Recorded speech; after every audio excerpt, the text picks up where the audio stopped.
Can I have your attention for a moment? Listen. When you're talking to them, you don't want them to know what you do, or else she was biased, right? This is Blair Durham with Black Wall Street Today, your media hub for all things Black entrepreneurship, politics, news, and events in Hampton Roads and beyond. When I say black, y'all say Wall Street. Black Wall Street. Black Wall Street. When I say black, y'all say Wall Street. Black. Hi, everyone. Hi, I'm so excited to be here. And thanks for having me, Blair. Greetings. I was dying to say mine when we were going around. So my name is Acheamponmaa-Nwalla. I was born and raised in Ghana. I'm sorry? Say it, man. Say your name again. My name is Acheamponmaa-Nwalla. Yes. I was born and raised in Ghana. And my mom wanted us to come here for education. So that's why I'm still getting my doctorate after going to school for a while. But I'm honored to be here. One thing that I have tried this year is the 80-20 rule. How many of you have heard of it? Yes. Actually doing it has saved my life. Because as you know, I took the position at NSU. I previously was with ODU as the director for the Norfolk State First Innovation Center. And so there's a lot that we have to do as far as systematically working with this institution and also trying to help the community.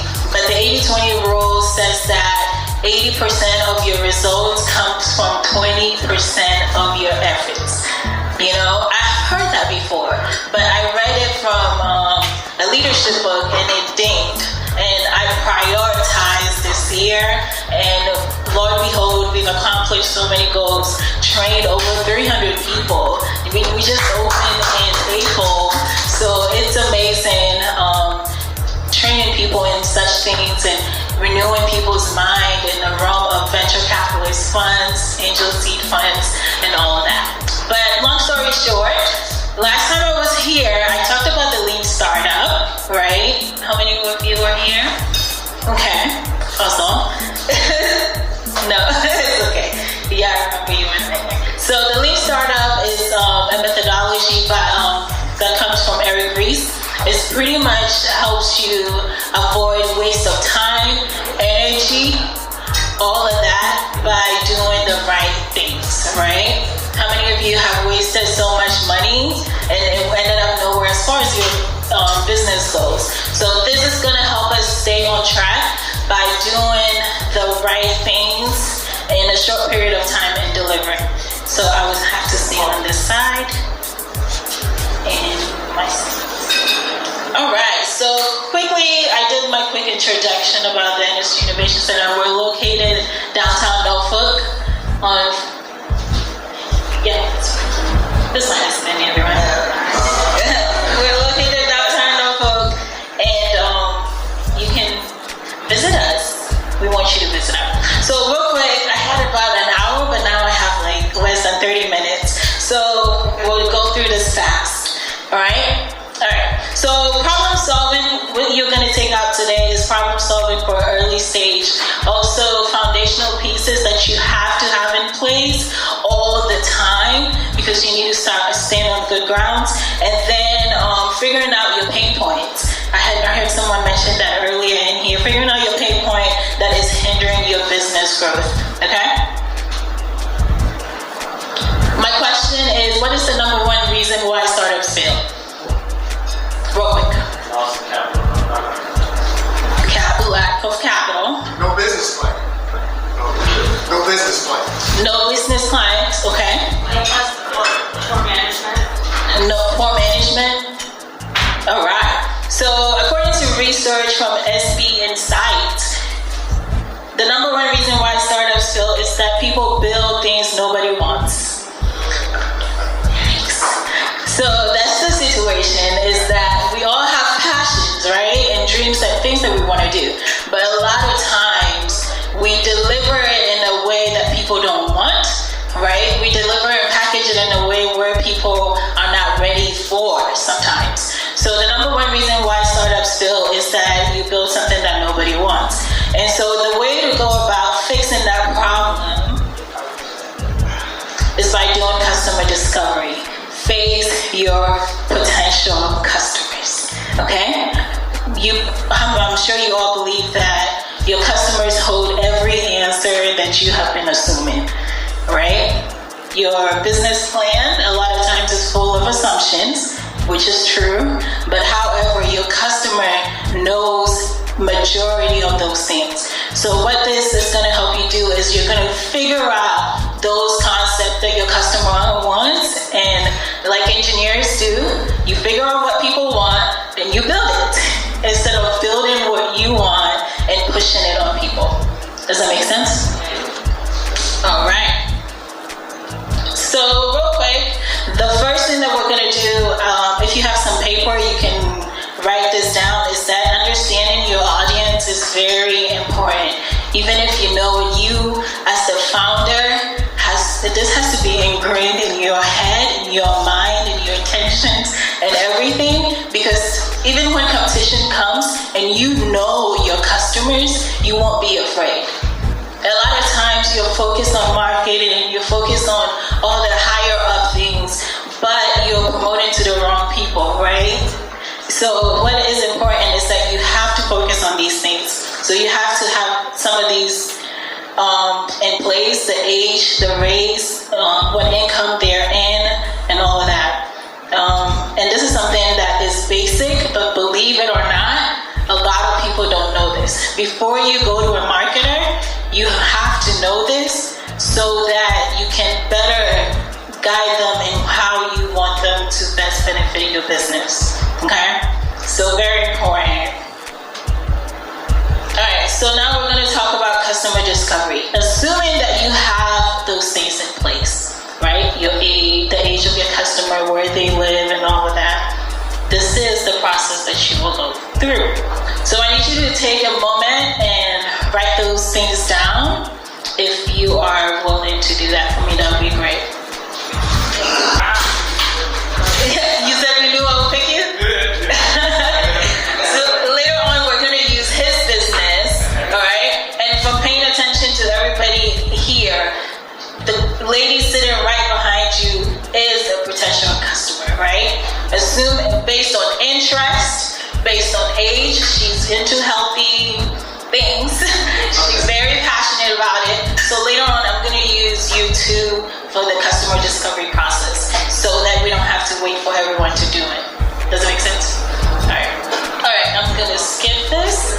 So there's something called the business model canvas, which is a tool that helps you to visually see the different segments that you would need in your business plan, right? So instead of having a 25-page business plan that is full of assumptions, you are able to outline all of that all on one page of paper, validate it, right? And then write your business plan.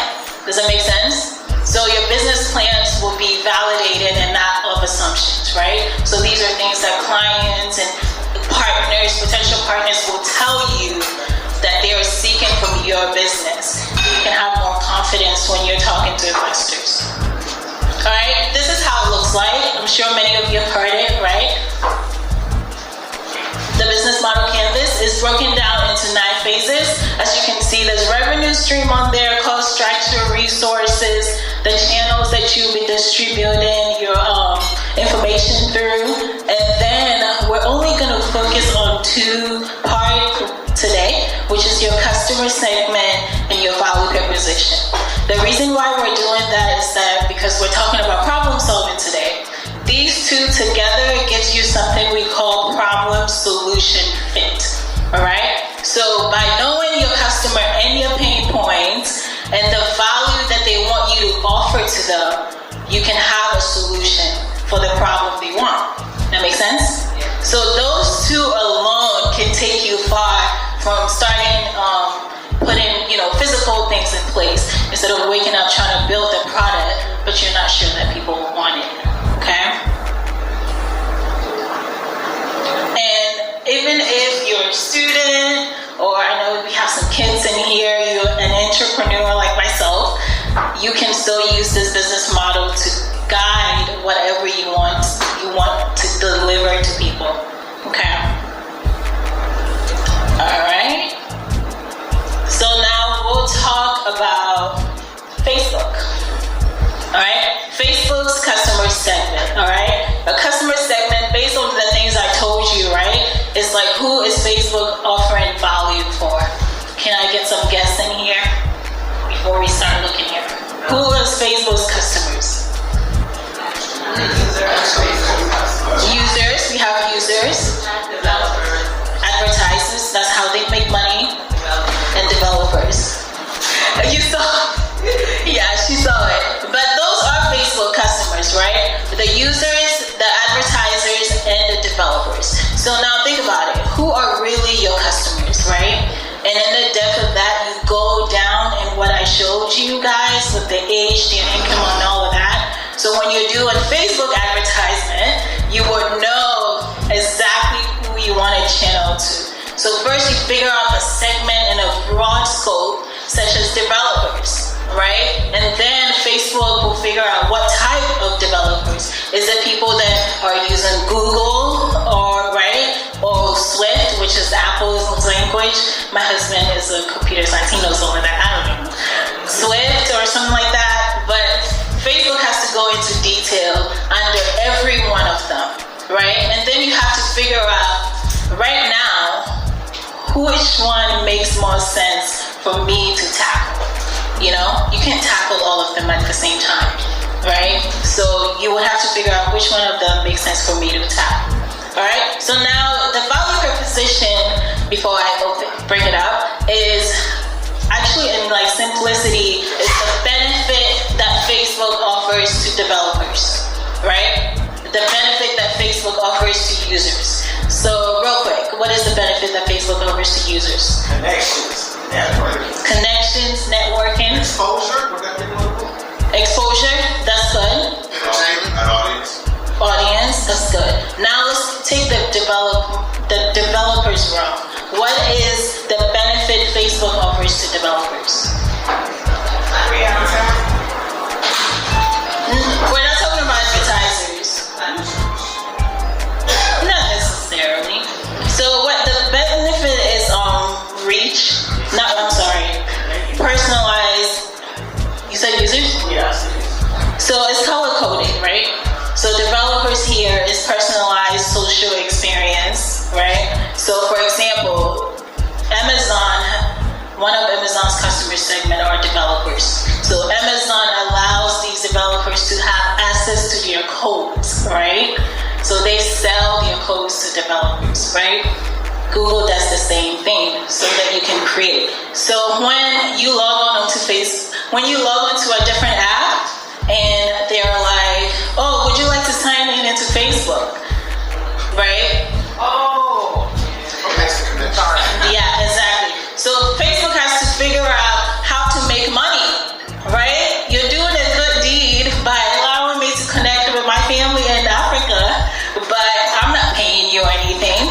So, and some of us will find ourselves in dispositions, right? Where we're doing good and helping clients, but we're not making money.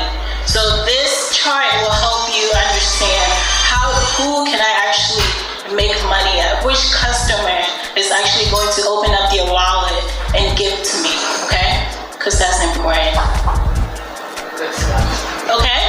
Any questions before we move on? All right. So real quick, this is very simple. The methodology is not complex. It just takes a little gut to face people, right? And talk to people. But it's really simplicity. The way it goes is that you interview those people that you have identified, right? Right now, I would hope that once you know in broad scope who your customer segment is and their description, you will start to target people, right? Oh, this is a perfect person for my customer. And those people, you write them out and then you talk to them. Now, what I'm going to help you with today is the interview process, okay? It can be surveys, right? And the reason why it can't be surveys is that surveys helps once you actually have a product in place or a service in build it and make it better, right? But if you're trying to actually develop something, the right solution, you're going to have to talk to people because you get to see their pains, you get to see their emotions, right? And the consistency of how people feel. So you can figure out the trend of the actual pain so you can bring out the right solution. All right? So it can be yes or no's, no multiple choices, no, when you're talking, avoid the words could you, would you. It just makes you sound negative, right? Would you like it? And stuff like that. So no surveys, no focus groups, no emails. You will use email to contact people, to see them in person for an interview, right? But don't send them your questions, okay? Wow. Help us. So I'm gonna make it simple today, is that this customer discovery is really based on figuring out the job that the person is doing, right? Let's take Uber for example. I used to use Uber a lot when I was in college, well, undergrad, master's, because I didn't have a car, right? So there's a job that I was trying to get done that I needed someone to help me with, right? So I'm not talking about your job that you do. I mean, what is the task that your client, your customer, your users are trying to do, right? And what can you do to deliver that job for them, right? So Uber's solution is what? What is the benefit that Uber will offer me as a student? Is it the app? It's the convenience of transportation. Yes, exactly. The word convenience of that transportation. So the reason why Uber can charge a lot is not because of the apps or how many people they've hired and the fame and all of that. It's because I need this. This is a pain. We call it hair on fire, right? Like take this fire out of my hair, right? That's a real pain. That's a student you want to get around, but you don't have the transportation. So you will pay $13 to get from Otomania to Food Lion, if you guys know where it is. Yes. But that is because they've understood the value that they are offering. They're charging based on the value, not based on the product. Okay? So it's very important once you lay this out, you'll start to think about what is the real thing that I'm giving to my client so you can be confident in your pricing too. But long story short, this helps with talking and getting the story out of your potential client. So for example, it goes, when was the last time, for example, we're just going to use YouTube. Can you guys come down so we can, please?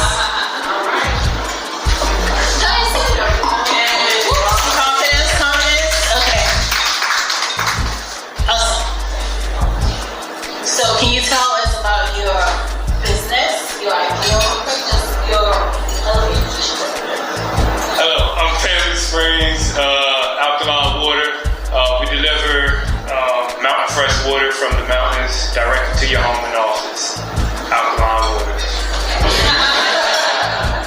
Can you tell us your interest as far as health goes? With my business? No, just My personal interest? Yeah, his potential customer. Okay. My interest is how could I get more alkaline water, or how could I subscribe to an alkaline delivery every week? She lied. That's not her interest. Her interest is that she cares about her health. Okay? It's okay. And what we actually did is the very wrong way to go about doing your interview.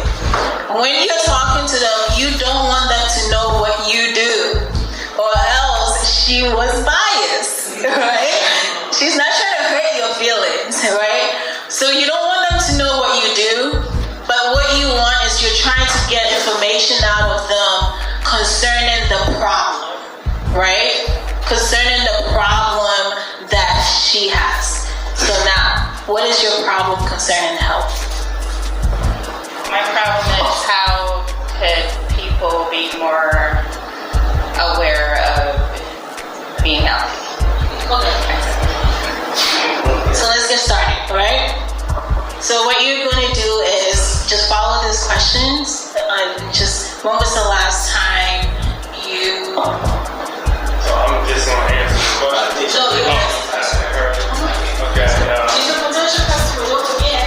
She's under the line right now. When was the last time you checked?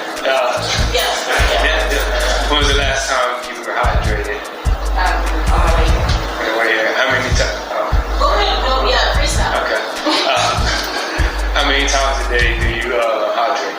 All day. There's a gallon a day. Okay, a gallon a day. Typically it's about half your weight in ounces. A lot of times the problem with our health, we got to be hydrated inside the cell. A lot of times the water goes in and it doesn't sit there, it stays outside the cell, which rushes out in our body, and it doesn't give the cells enough chance to create electrical charges and raise your vibration to actually help dormant. Yeah. I don't want to get to it, but I'm sorry. Ask my question. So ask her, when was the last time you bought water? Bought water? Yesterday. Yesterday. What brand? That was Trader Joe's alkaline water. 9.5 pH. Do you feel that, do you like to go to the store and carry water and deliver it to your house as well? Do you like to go through that process? I work out a lot, so I consider it cardio exercise, but if it can be more convenient, then Right.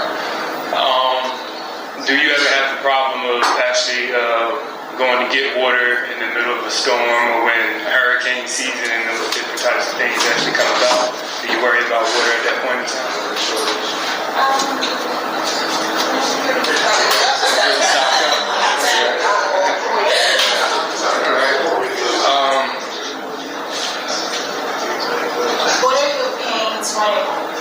What are your pains when it comes to drinking the right water? what am I paying? Do you have any pains? Well, there's so many different brands, so it's kind of hard to know which one is the best for you. How do you go about selecting the right brand? Kind of by word of mouth or basic knowledge or research. Okay.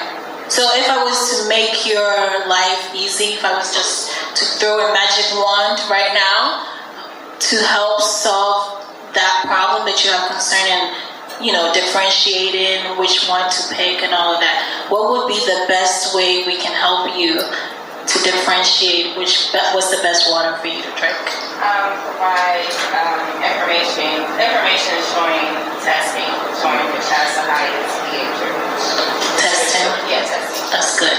All right. Thank you. Give it up for her. So far, his channel is distribution, right? Your main is distribution. But for her, that wasn't her pain, right? So her pain is what? I want you to see. What's your pain? The health aspect.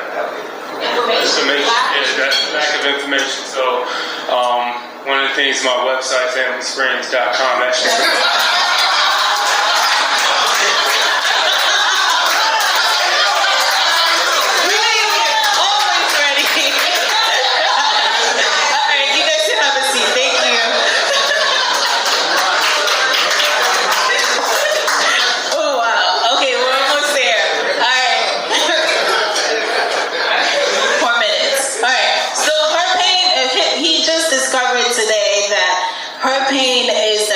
Information. She was so specific. If you could show me the testing and all of that. So what do you do as an entrepreneur?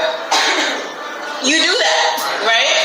If you interview about 20 people and they're saying the same thing, then you know that your priority is that, right? And not necessarily what you're doing earlier, okay?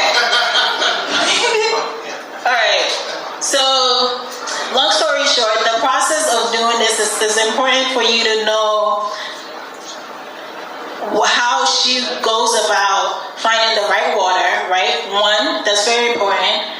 If you're interviewing, you want that out of people. How do you go about finding that right water for you? And she told us. And it's like, you also have to identify their pain, right? Her pain was lack of information, right? So, and then the third thing is that you have to figure out their painkiller, right? So that would be up to him to come up with that, all right? So it wasn't faster distribution. Her painkiller is not going to be faster distribution, right? But delivering the right information. All right, so if you're talking to people and you are figuring, and they're talking about stuff like, oh, I paid this amount, this is my budget, you know that you're on track, right? If they're giving you information about how they want it and don't want it, then you'll also know that you're on track. All right, any questions? Can you go back to that first slide? Yes. Yes, sir. Okay, so let me get this right. So basically what you're saying is, you take your business, when you have a potential customer, you don't worry so much about the sale. You worry about getting to the specifics of the customer and then reel them into your specific business. Is that what you're saying? No. I'm saying the first thing that you said is right, that you want to know about the customer and you want to build the solution. Okay. Yeah, a lot of times we already have a solution in place and it's our baby, you know, all of that. But that's not what the customer wants, right? So if that's what the customer wants, it can be built, right? The engineers can come, the whatever can come. But a lot of times we just don't know. This is ideal for people who are just starting out, but if you already have the solution in place, how can this methodology be beneficial? Okay, so there's a process where we call pivot and then persevere. So what you need to do is come in terms of yourself, right? Because I gave the example with Facebook. If Facebook wasn't making money, even though we all love Facebook, Facebook would not be standing, right? So what you need to figure out is, if you have a solution already in place, what are the different ways that you can make revenue streams come through, right? If you have a solution and you're not trying to change it, and forget what I'm saying today, right? Is that figure out what are the different ways that you can come up with different revenue streams. For example, Facebook now starts selling your code to developers. Cisco 1.2 and 2.0 product. You're always evolving based on customers. You have to. You don't want to be like Blockbuster. You know, Blockbuster is solving the same problem that Netflix is solving today. Just a different era. The taste bud of people change, so you build a solution for the taste buds of the people. No, that's not what I'm talking about. You already have a client, right? If that process is working for you, that's what I'm talking about. That's not what I'm talking about. What I'm talking about is you want to deliver the right solution, right? You want to solve a problem for your customer. So you meet with them in person and not send them the questions through email. Does that answer your question? You're talking about when you're trying to figure out what business to start or what new product or service to implement. Yeah, you're talking, what new service that you want to add to your existing business. All right. Thank you, guys.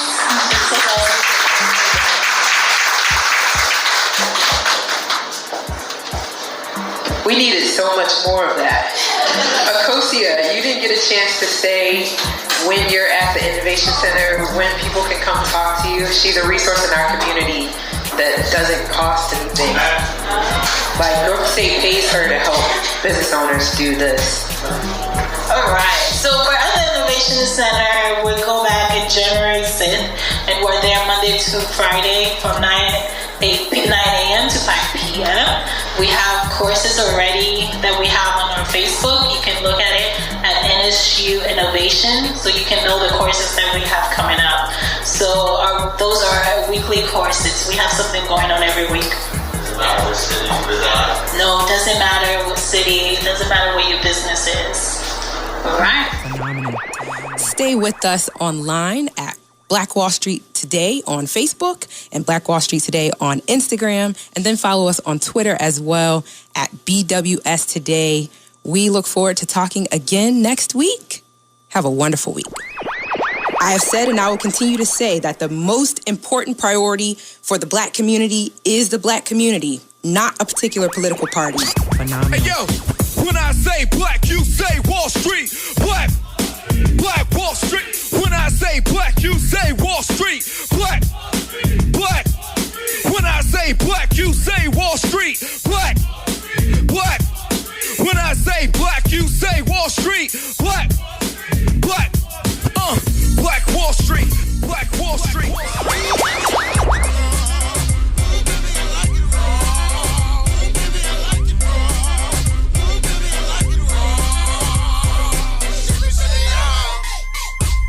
Phenomenal.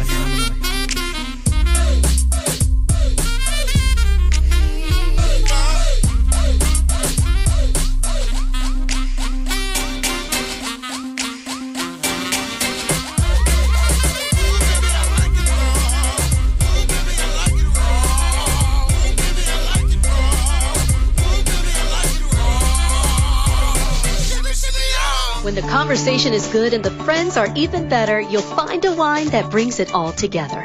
Shoe Crazy Wine. Remember that name. Shoe Crazy Wine. Available at Costco, Kroger, and these other fine retailers. After all that Bacardi.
After all that Bacardi.